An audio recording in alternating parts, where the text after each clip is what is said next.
Hello, this is Benjamin. Today I'm going to talk about satellite trails. This is a blink of some data I took of the Witch Head Nebula, NGC 1909. And you can see I have a few satellites coming through these frames.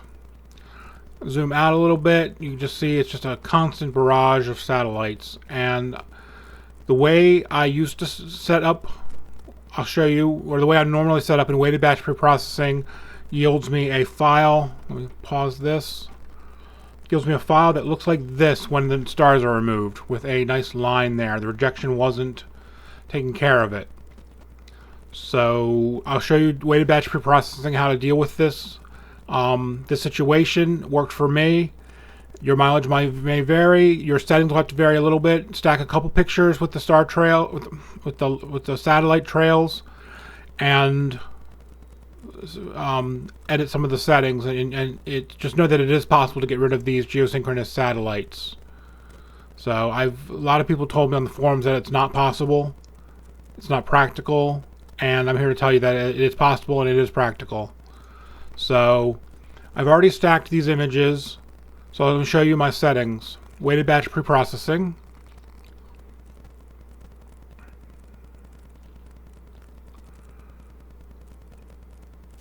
Takes a minute to load.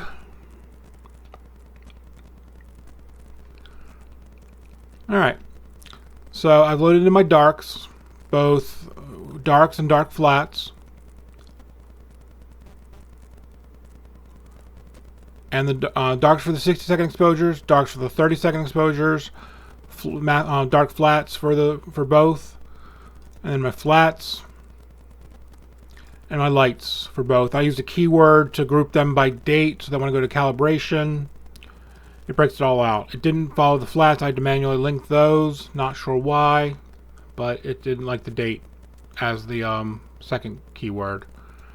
So under lights, image registration, auto, everything will stay the same on this as what I normally do. So just take a look at that. I think this is pretty default. Local normalization, all under the speed or quality, all set for absolute quality. Here's where it gets interesting. Under image integration, combination, median, rejection algorithm, Winsorized sigma clipping, sigma low up to 9, sigma high at 2.01, and engage the large-scale pixel rejection low with a large-scale layers at 4 and a large-scale growth at 7. Those are the settings I use for this stack. Like I said, you're going to play with the sigma low a little bit, play with the sigma high a little bit, because what I found that just putting them both all the way up actually eliminated details in the cloud of the Witch Head Nebula. So you need to be careful that you're not taking out actual detail with the high and the low. So you're going to play with them and make sure you're getting enough contrast, because like I said, it just completely ate my contrast when I had it set up wrong. Post calibration is enabled. Drizzle to scale 3 with a drop sync of 0.80. That should not have anything to do with the satellite trails, but this is what I do because I'm undersampled. This is with the Rokinon 135 and a ASI 294 MC Pro, so I'm very undersampled on that lens. So scale of 3. I ran it, and this is the undrizzled copy, because the drizzled copy I'll work on for the final image. But this is just a little quicker. You can see the rejection. This is the high rejection. It rejected a little bit of this. Low rejection. It rejected a lot. Let's invert that so you can actually see it a little bit better.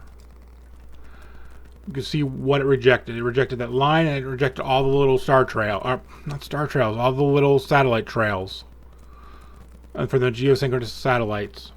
So let's close that.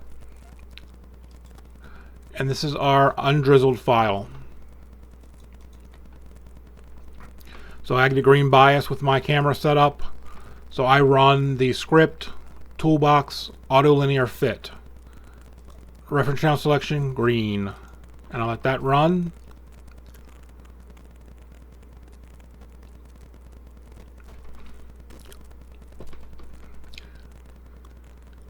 Next, I'm going to do a minor crop just to get rid of the stacking artifacts so that when we do a dynamic background extraction, it doesn't pick up any of the stacking artifacts. Not that I see any, but let's just be safe.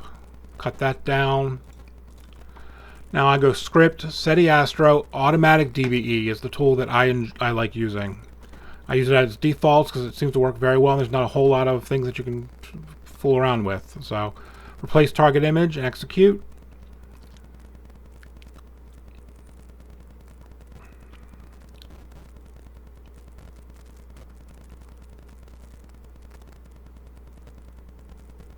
Alright, close the extracted background, stretch. And there's a nice flat image. Let's remove the stars so you can see where the line would be. With Star Exterminator, I'm not going to bother to generate a star image because this is just to show you that the line is actually gone.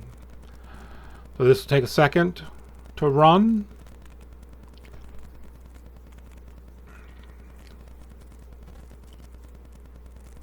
And you can see the line is gone.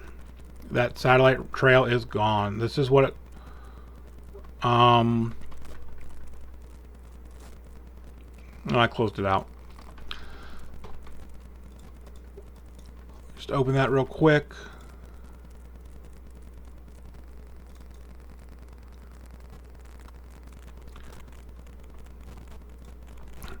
Old method of stacking. I can't tell you what the old method was. I don't remember offhand, but I just had it set up for this one way and I used it for a long time. But you can see here the line is like 99% of the way gone, and you can actually edit this image and end up with a good image that doesn't have the star trails through satellite trails through it. So let me pull up weighted batch preprocessing again and show you the rejection algorithms that I use. Again, lights, integration parameters, combination medium, minimum weight 0.05, rejection algorithm, Winsorized sigma clipping, sigma low as for this image was at 9, sigma high is 2.01, and again I engaged the low large scale pixel rejection with the large scale layers of 4, large scale growth of 7. And this is the panel you want to play around with as you're stacking to make sure you get rid of the line and don't get rid of the detail in the object. Because I did a bunch of them. Get out of this. I did a bunch of them in testing where this detail in the cloud was just eaten away. It was just this very flat cloud. So ask me if you have any questions in the comments, and I will try to answer them. But play around with those numbers, and it actually can be done. This is just proof that it can be done, despite people on the forums telling me that it couldn't be done. So I hope this helps. I will talk with you later. Bye-bye.